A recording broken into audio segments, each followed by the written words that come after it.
So what I say about supply chain is basically it is getting stuff from where it is created or produced to where it's actually going to be consumed or used, and anything involved in getting it from its origin point to its destination.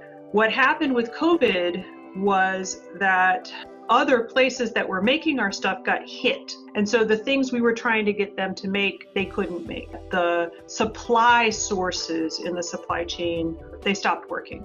One of the things we've been very lucky about in Hampton Roads is that we have two things that a lot of regions don't have. One is the military and government agencies provided a lot of stability. But the other thing we have is also we are a port-centric region. We are a supply chain center. We have the port, we have transportation routes, we've got shipping companies, we've got trucking companies, we've got the railroad, we've got all of those things here.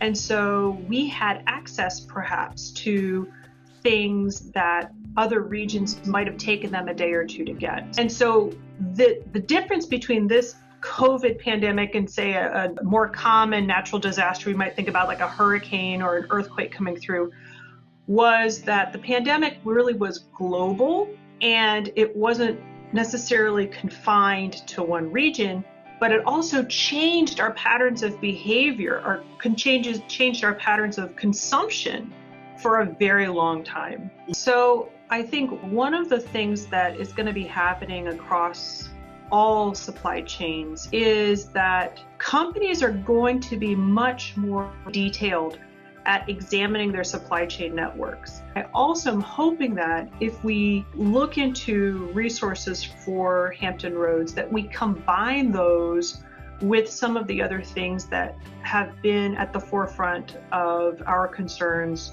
long term, such as climate change. And the other thing too is, as much stabilization as the military and government agencies provide this region, that does mean that our economy isn't as diversified as it possibly could be. So one of the things I'd like to suggest is the idea of the Megaregion for Hampton Roads.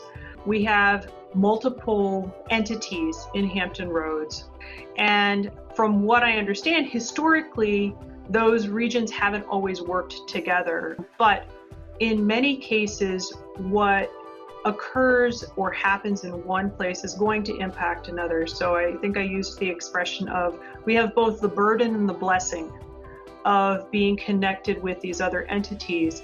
And so I would love to see a working group or some connection between the various entities to grow strategic plan across all of Hampton Roads, across all of 757. I think that would allow us to grow significantly more than any one of us could do individually.